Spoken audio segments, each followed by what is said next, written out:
This tutorial চ্যানেলে সবাইকে স্বাগত জানাই।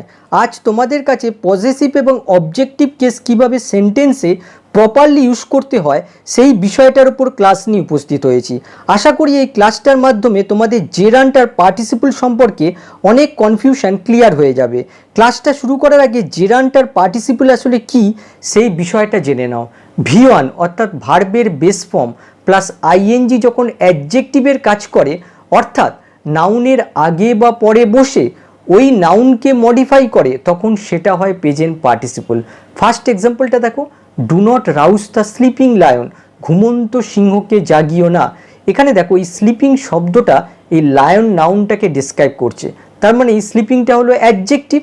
আবার এই অ্যাডজেক্টিভ শব্দটা দেখো স্লিপ ভার্ব আর আইএনজি যুক্ত হয়ে তৈরি হয়েছে, তার মানে এই স্লিপিং হলো প্রেজেন্ট পার্টিসিপল, এই লায়ন নাউনটাকে ডিসক্রাইব করছে। পরের এক্সাম্পলটা দেখো, we meet a girl wearing red dress, আমরা একজন লাল ড্রেস পরা মেয়ের সাথে দেখা করেছিলাম বা সাক্ষাৎ করেছিলাম। এখানে দেখো উই হচ্ছে সাবজেক্ট, মেট হচ্ছে ভার্ব, দেখা করেছিলাম। কার সাথে দেখা করেছিলাম? আ গার্ল, গার্ল হচ্ছে অবজেক্ট। আর তারপরে দেখো ওয়ারিং রেড ড্রেস, এই শব্দগুচ্ছ দিয়ে এই গার্ল নাউনটাকে ডেসক্রাইব করা হয়েছে।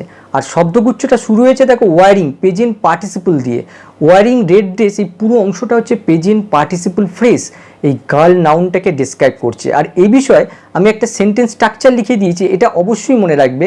Subject plus verb plus object plus object complement. এই অবজেক্ট কমপ্লিমেন্ট অবজেক্ট সম্পর্কে ইনফরমেশান দেয়। আর দেখো এখানে অবজেক্ট কমপ্লিমেন্টের জায়গায় ওয়ারিং রেড ড্রেস এই অংশটুকু লিখে দিয়েছি, অর্থাৎ প্রেজেন্ট পার্টিসিপল অংশটা বসেছে। এবার পরেরটা দেখো, V1 প্লাস আইএনজি যখন নাউনের কাজ করে তখন সেটা হয় জেরান্ট। আর নাউন সাধারণত সাবজেক্ট অবজেক্ট আর প্রিপোজিশনের অবজেক্ট রূপে ইউজ করা হয়, তাহলে জেরান্টও সেই সব স্থানে বসবে। ফার্স্ট এক্সাম্পলটা দেখো, gerund as a subject, eating fast food is harmful to health, অর্থাৎ ফাস্ট ফুড খাওয়া স্বাস্থ্যের পক্ষে ক্ষতিকর। যদি প্রশ্ন করা হয় what is harmful to health, তার উত্তর হবে ইটিং ফাস্ট ফুড। এখানে দেখো ইটিং হচ্ছে জেরান্ট, আর এই পুরো আন্ডারলাইন অংশটা হচ্ছে জেরান্ট ফ্রেজ। আর ইজ ভার্বের দেখো সাবজেক্ট রূপে ইউজ হয়েছে, তার মানে এটাকে আমরা নাউন ফ্রেজ বলতে পারি। আবার পরেরটা দেখো, gerund as an object, Ruma has finished cooking, Ruma রান্নাটা শেষ করেছে। এখানে যদি ফিনিশ ভার্বকে প্রশ্ন করা হয় কী শেষ করেছে, তাহলে তার উত্তর হবে কুকিং। তাহলে দেখো এই কুকিং হচ্ছে ফিনিশ ভার্বের অবজেক্ট, আর এখানে অবজেক্ট রূপে জেরান্ট ইউজ করা হয়েছে। পরেরটা দেখো, gerund as object to a preposition. Example দেখো, the boys are fond of swimming. এখানে দেখো অফ হচ্ছে প্রিপোজিশন, আর প্রিপোজিশনের অবজেক্ট রূপে দেখো এখানে জেরান্ট ইউজ করা হয়েছে সুইমিং। আর আরেকটা অবশ্যই মনে রাখবে যে জেরান্ট স্থির অবস্থা প্রকাশ করে, কিন্তু পার্টিসিপল চলমান অবস্থা অর্থাৎ অনগোয়িং স্টেট প্রকাশ করে। আর পজেসিভ কেসে বিভিন্ন প্রোনাউন কিভাবে বসে সেটার বিষয়ে বলবো। দেখো সাবজেক্টিভ কেসে আই, অবজেক্টিভ কেসে মি, আর পজেসিভ কেসে মাই হয়ে যায়। পজেসিভ কেস বলতে পজেসিভ অ্যাডজেক্টিভের কথা বলা হয়েছে। সাবজেক্টিভ কেসে ইউ, অবজেক্টিভ কেসে ইউই থাকে, আর পজেসিভ ক্ষেত্রে ইয়োর হয়ে যায়। সাবজেক্টিভ কেসে হি, অবজেক্টিভ কেসে হিম, আর পজেসিভ কেসে হিস হয়। সাবজেক্টিভ কেসে সি, অবজেক্টিভ কেসে হার, আর পজেসিভ কেসে হারই থাকে। সাবজেক্টিভ কেসে দে, অবজেক্টিভ কেসে দেম, আর পজেসিভ কেসে দেয়ার হয়। সাবজেক্টিভ কেসে উই, অবজেক্টিভ কেসে আস, আর পজেসিভ কেসে আওয়ার হয়। আজকের ক্লাসে মেনলি অবজেক্টিভ আর পসেসিভ এই দুটো অংশ কাজে লাগবে। তোমাদের যে সূত্রটা বলবো সেই সূত্রটা অবশ্যই তোমাদের মনে রাখতে হবে। সূত্রটা কি? মেইন ভার্বের অবজেক্ট যদি জেরান্ড হয় তাহলে জেরান্ডের পূর্বে অবশ্যই পজেসিভ কেস ব্যবহার করবে। এক্সাম্পল দেখো, I like the boy reciting a beautiful poem. এই সেন্টেন্সটার মধ্যে দেখো লাইকড হচ্ছে ফাইনাইট ভার্ব। এখন যে বিষয়টা তোমাদের বুঝতে হবে, এই লাইকড ভার্বের অবজেক্ট আসলে কোনটা, বয় না রিসাইটিং, কোন শব্দটা। আমি পছন্দ করেছিলাম, আমি কোন জিনিসটাকে পছন্দ করেছিলাম, ছেলেটাকে না ছেলেটা যে একটা সুন্দর কবিতা আবৃত্তি করছিল সেই বিষয়টাকে। এখানে দেখো বোঝাচ্ছে ছেলেটা যে একটা সুন্দর কবিতা আবৃত্তি করছিল সেই বিষয়টাকে আমি পছন্দ করেছিলাম। তাহলে দেখো এখানে লাইকড ভার্বের অবজেক্ট আসলে বয় নয়, লাইকড ভার্বের অবজেক্ট হলো রিসাইটিং। আর রিসাইটিং শব্দটা লক্ষ্য করো, রিসাইট হচ্ছে ভার্ব, আর সেই ভার্বের সাথে আইএনজি যুক্ত হয়েছে। আর এই আইএনজি যুক্ত ভার্বটা লাইট ভার্বের অবজেক্ট, তার মানে এই রিসাইটিং হচ্ছে জেরান্ড। এবারে দেখো এই জেরান্ডের আগে দেখো বয়, বয় হচ্ছে নাউন, জেরান্ড হলো নাউন, অর্থাৎ রিসাইটিংও নাউন, বয়ও নাউন, দুটো নাউন পাশাপাশি বসতে পারে না। তার মানে এই প্রথম নাউনটাকে আমাদের অ্যাপোস্ট্রফি এস দিয়ে এটাকে পজেসিভ কেস বানাতে হবে। তাহলে সেক্ষেত্রে কেমন দাঁড়াবে? আই লাইক দ্য বয়েস রিসাইটিং আ বিউটিফুল পোয়েম। তাহলে আমি আরেকবার এক্সপ্লেন করছি, যদি কোনো ফাইনাইট ভার্বের অবজেক্ট রূপে জেরান্ড আসে, তাহলে জেরান্ডের পূর্বে যদি কোনো নাউন বা প্রোনাউন থাকে, তাহলে অবশ্যই সেই নাউন বা প্রোনাউনটাকে পজেসিভ কেস বানাতে হবে। তাহলে সেক্ষেত্রে দেখো রিসাইটিং হচ্ছে জেরান্ড, তার পূর্বে এই বয় নাউনটা ছিল, সেটাকে পজেসিভ কেসে কনভার্ট করা হলো। তাহলে বাংলাটা কি দাঁড়ালো? আমি ছেলেটার সুন্দর কবিতা আবৃত্তি করা পছন্দ করেছিলাম। আবার এই সেন্টেন্সটাকে অন্যভাবে এক্সপ্লেন করা যায়, আমি পছন্দ করেছিলাম। কাকে পছন্দ করেছিলাম? দ্য বয়, ছেলেটাকে। তাহলে সেক্ষেত্রে দেখো লাইক ভার্বের অবজেক্ট এখানে বয়। এবারে যদি বয়কে প্রশ্ন করে কোন ছেলেটাকে, তাহলে তার উত্তর হবে একটা সুন্দর কবিতা আবৃত্তি করতে থাকা ছেলেটাকে। তাহলে দেখো এখানে রিসাইটিং হচ্ছে প্রেজেন্ট পার্টিসিপল, এই বয় নাউনটাকে ডেসক্রাইব করছে। তাহলে রিসাইটিং আ বিউটিফুল পোয়েম, এই পুরো অংশটা হচ্ছে প্রেজেন্ট পার্টিসিপল ফ্রেজ। তাহলে এক্ষেত্রে দেখো I like the boy reciting a beautiful poem, এখানে দেখো রিসাইটিং আ বিউটিফুল পোয়েমের তলায় আন্ডারলাইন করে দিচ্ছি, এই অংশটুকু হচ্ছে প্রেজেন্ট পার্টিসিপল ফ্রেজ, এই বয় নাউনটাকে ডেসক্রাইব করছে। এক্ষেত্রে বাংলাটা কি হবে? সুন্দর কবিতা আবৃত্তি করতে থাকা ছেলেটাকে আমি পছন্দ করেছিলাম। এখানে লক্ষ্য করো, সুন্দর কবিতা আবৃত্তি করতে থাকা, এখানে কিন্তু একটা অনগোয়িং সিচুয়েশান বোঝাচ্ছে, আর সেই জন্য এখানে প্রেজেন্ট পার্টিসিপল ফর্ম ইউজ করা হয়েছে। আমরা কতগুলো এক্সাম্পলের মাধ্যমে কনসেপ্টটা ক্লিয়ার করব। ফার্স্ট এক্সাম্পলটা দেখো, আই হ্যাভ সিন হিম অথবা his riding away on a horse. এখানে হিম অথবা হিসের মধ্যে কোনটা বসবে সেটা আমাদের বুঝতে হবে। হিম হচ্ছে অবজেক্টিভ কেস আর হিস হচ্ছে পজিটিভ কেস। এখানে আমাদের যেটা দেখতে হবে, এখানে সিন ভার্বের অবজেক্ট কোনটা, হিম না রাইডিং। যদি সিন ভার্বের অবজেক্ট রাইডিং হয় তাহলে অবশ্যই হিস চুজ করতে হবে, আর যদি সিন ভার্বের অবজেক্ট হিম হয় তাহলে অবশ্যই হিসটা উঠিয়ে দিতে হবে। আমি দেখেছি, আমি কাকে দেখেছি? তাকে, হিম। তাহলে দেখো এখানে সিন ভার্বের অবজেক্ট কিন্তু হিম, রাইডিং নয়, তার মানে এই হিসটা উঠে যাবে। সেক্ষেত্রে সেন্টেন্সটা কেমন হবে? I have seen him riding away on a horse. এক্ষেত্রে দেখো রাইডিং হচ্ছে প্রেজেন্ট পার্টিসিপল, এই হিম প্রোনাউনটাকে মডিফাই করছে। তাহলে বাংলা অর্থটা কি দাঁড়ালো? আমি তাকে ঘোড়ায় চড়ে যেতে দেখেছি। পরের এক্সাম্পলটা দেখো, এভরিথিং ডিপেন্ডস অন উর্মিলা অথবা উর্মিলাস পাসিং দ্য এক্সাম। তাহলে দেখো এখানে উর্মিলা আর উর্মিলাস কোনটা বসবে? এখানে দেখো অন হচ্ছে প্রিপোজিশন, আমাদের দেখতে হবে এই প্রিপোজিশনের অবজেক্ট রূপে কোনটা ইউজ হবে, উর্মিলা হবে না পাসিং হবে। এবারে দেখো এর বাংলা অর্থটা বোঝো, সব কিছু নির্ভর করছে। সব কিছু কি উর্মিলার উপর নির্ভর করছে না উর্মিলার পরীক্ষার পাসের উপর নির্ভর করছে? এখানে দেখো বোঝাচ্ছে সব কিছু উর্মিলার পরীক্ষার পাসের উপর নির্ভর করছে। তার মানে এখানে অন প্রিপোজিশনের অবজেক্ট উর্মিলা নয়, অন প্রিপোজিশনের অবজেক্ট হচ্ছে পাসিং। আর পাসিং দেখো একটা আইএনজি যুক্ত ভার্ব, প্রিপোজিশনের অবজেক্ট রূপে যদি আইএনজি যুক্ত ভার্ব বসে সেটা জেরান্ড হয়, তার মানে পাসিং হচ্ছে এখানে জেরান্ড। আর জেরান্ডের পূর্বে যদি কোনো নাউন থাকে তার পজিটিভ কেস ইউজ করা হয়, এখানে দেখো উর্মিলাস পজিটিভ কেস ইউজ হয়েছে, তাহলে এখানে উর্মিলা হবে না উর্মিলাস হবে। তাহলে সেন্টেন্সটা কি হবে?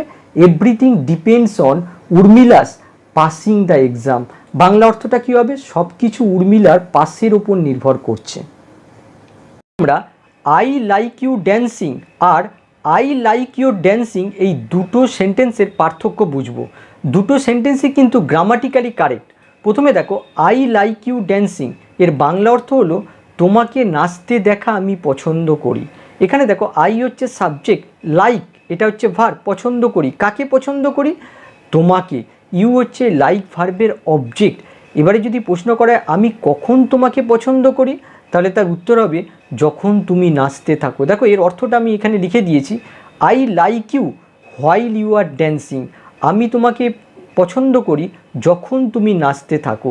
অর্থাৎ এর অর্থ হলো আমি তোমাকে নাচতে থাকা অবস্থায় পছন্দ করি। তাহলে দেখো এখানে ড্যান্সিং হচ্ছে প্রেজেন্ট পার্টিসিপল, এই ইউ প্রোনাউনটাকে মডিফাই করছে। আবার পরের এক্সাম্পলটা দেখো, আই লাইক ইউর ড্যান্সিং। এখানে দেখো এখানে লাইক ভার্বের অবজেক্ট হচ্ছে এই ড্যান্সিং, আর এই ড্যান্সিং হচ্ছে জেরান্ড। আর জেরান্ডের পূর্বে সবসময় পজেসিভ কেস ইউজ করা হয়। এখানে দেখো ইওর, ইউ প্রোনাউনের পজেসিভ কেস ইউজ হয়েছে। এই জায়গাটা তোমরা সংও দিতে পারো, একটা নাউন বসাতে পারো song, I like your song. তাহলে দেখো এর অর্থটা কি, আমি তোমার নাচা পছন্দ করি। এটাই হচ্ছে এই দুটো সেন্টেন্সের পার্থক্য। বাক্যটা দেখো, my teacher appreciated me passing the exam. এখানে আমাদের বুঝতে হবে যে এই অ্যাপ্রিসিয়েটেড ভার্বের অবজেক্ট কোনটা, এই মি না পাসিং। এখানে অর্থটা বোঝো, আমার টিচার অ্যাপ্রিসিয়েট করেছিল, আমাকে করেছিল না পরীক্ষার পাসের অ্যাপ্রিসিয়েট করেছিল? অবশ্যই পরীক্ষার পাসের অ্যাপ্রিসিয়েট করেছিল। তার মানে এখানে অ্যাপ্রিসিয়েটেড ভার্বটার অবজেক্ট মি নয়, পাসিং। আবার দেখো পাসিং হচ্ছে আইএনজি যুক্ত ভার্ব, এখানে অ্যাপ্রিসিয়েটেড ভার্বের অবজেক্ট রূপে ইউজ হয়েছে। তার মানে এই পাসিং হচ্ছে জেরান্ড, আর জেরান্ডের পূর্বে সবসময় পজেসিভ কেস ইউজ হয়। এখানে দেখো জেরান্ডের পূর্বে অবজেক্টিভ কেস ইউজ হয়েছে। তার মানে এই অবজেক্টিভ কেসটা পজেসিভ কেসে কনভার্ট করতে হবে, তাহলে মিটা মাই হয়ে যাবে। তাহলে উত্তরটা হবে my teacher appreciated my passing the exam. Bangla অর্থটা কী হবে, আমার শিক্ষক আমার পরীক্ষার পাসের প্রশংসা করেছিল। 5 নম্বরটা দেখো, আই স হিম অথবা হিস প্লাকিং দ্য ফ্লাওয়ার। এখানে হিম আর হিস বুঝে বসাতে হবে কোনটা হবে। তার জন্য দেখো এই স ভার্বের অবজেক্ট এখানে কোনটা দেখতে হবে, হিম না প্লাকিং। দেখো আমি দেখেছিলাম, আমি কাকে দেখেছিলাম, তাকে। তার মানে এখানে স ভার্বের অবজেক্ট কিন্তু প্লাকিং নয়, স ভার্বের অবজেক্ট হচ্ছে হিম। তার মানে এখানে হিসটা হবে না। সেক্ষেত্রে সেন্টেন্সটা কী হবে, I saw him plucking the flower.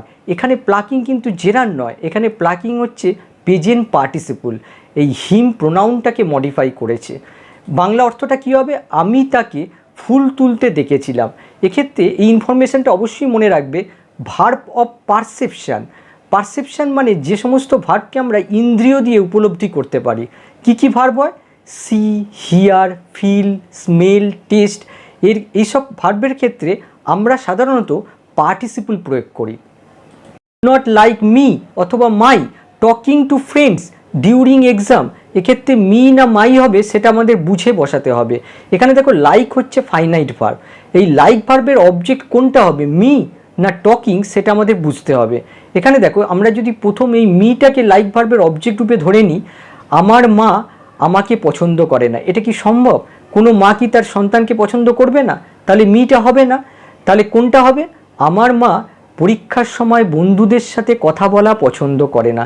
তার মানে দেখো এখানে লাইক ভার্বের অবজেক্ট কিন্তু টকিং, আর যেহেতু এটা আইএনজি যুক্ত ভার্ব, লাইক ভার্বের অবজেক্ট রূপে ইউজ হচ্ছে, তার মানে টকিং হচ্ছে জেরান্ড। আর জেরান্ডের পূর্বে সবসময় পজিটিভ কেস ইউজ করা হয়।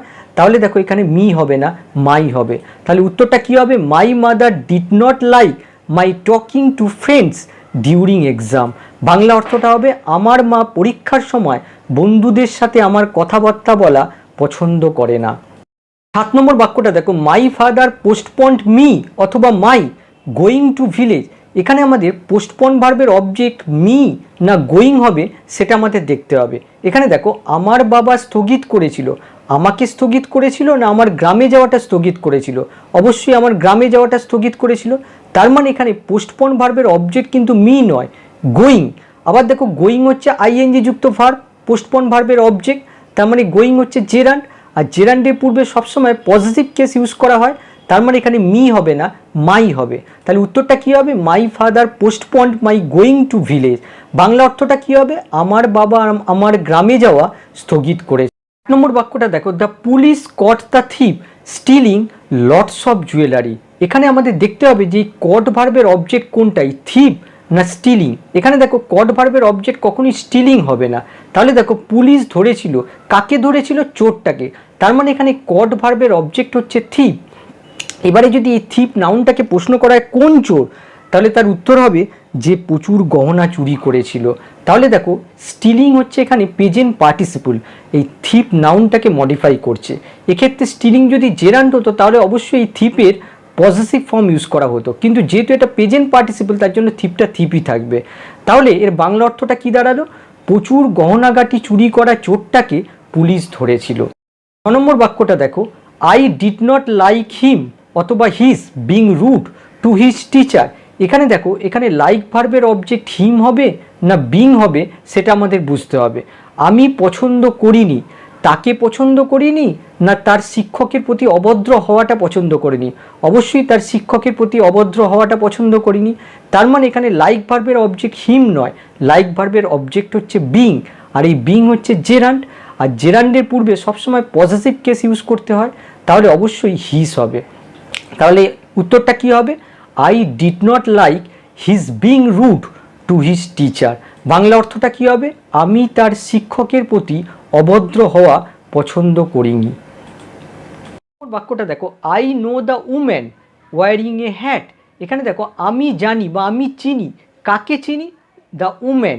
এখানে দেখো উম্যান হচ্ছে এই নো ভার্বের অবজেক্ট। এবারে যদি এই উম্যান নাউনটাকে প্রশ্ন করায় কোন উম্যান, তাহলে তার উত্তর আসবে ওয়ারিং এ হ্যাট, টুপি পরা মহিলাটা।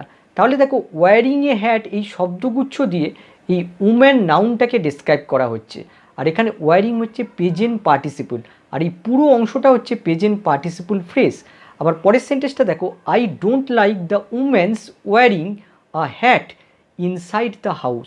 এখানে দেখো লাইক ভার্বের অবজেক্ট হচ্ছে এখানে ওয়ারিং, আর যেহেতু এটা আইএনজি যুক্ত ভার্ব, তার মানে এটা জেরান্ড, লাইক ভার্বের অবজেক্ট রূপে ইউজ হয়েছে। আর জেরান্ডের পূর্বে সবসময় পজিটিভ কেস ইউজ করা হয়।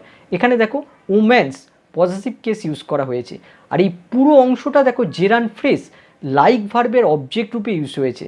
তার মানে এই জেরান্ড ফ্রেজটাকে আমরা নাউন ফ্রেজ বলতে পারি।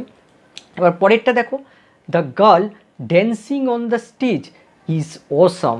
এবারে যদি আমরা এই গার্ল নাউনটাকে প্রশ্ন করি কোন মেয়ে, তাহলে তার উত্তর আসবে স্টেজের ওপর নাচতে থাকা মেয়েটা। তাহলে দেখো এখানে ড্যান্সিং অন দ্য স্টেজ এই শব্দগুচ্ছ দিয়ে এই গার্ল নাউনটাকে ডেসক্রাইব করা হচ্ছে। তার মানে এখানে ড্যান্সিং হচ্ছে প্রেজেন্ট পার্টিসিপল, আর এই পুরো অংশটা হচ্ছে প্রেজেন্ট পার্টিসিপল ফ্রেজ গার্ল নাউনটাকে মডিফাই করছে। পরেরটা দেখো, the girls dancing on the stage is awesome. এখানে দেখো এখানে ড্যান্সিং কিন্তু প্রেজেন্ট পার্টিসিপল নয়, এখানে ড্যান্সিং হচ্ছে জেরান্ড। দেখো জেরান্ডের পূর্বে সবসময় পজিটিভ কেস ইউজ করা হয়, এখানে গার্লস দেখো পজিটিভ কেস ইউজ করা হয়েছে। আর এই পুরো অংশটা দেখো জেরান্ড ফ্রেজ ইজ ভার্বের সাবজেক্ট রূপে দেখো এখানে ইউজ করা হয়েছে। এই দুটো সেন্টেন্সের মধ্যে পার্থক্য লক্ষ্য করো। প্রথম সেন্টেন্সে এই গার্লকে অসাম বলা হচ্ছে, তার মানে এখানে গার্ল হচ্ছে সাবজেক্ট। আর সেকেন্ড সেন্টেন্সটা দেখো গার্লকে নয়, এই গার্লসের ড্যান্সিংটাকে অসাম বলা হচ্ছে, এখানে সেকেন্ড সেন্টেন্সটা ড্যান্সিং হচ্ছে সাবজেক্ট। তাহলে আজকের ক্লাসটা এখানেই শেষ করছি, আবার নেক্সট ক্লাসে আরও গুরুত্বপূর্ণ ক্লাস নিয়ে উপস্থিত হব। বাই।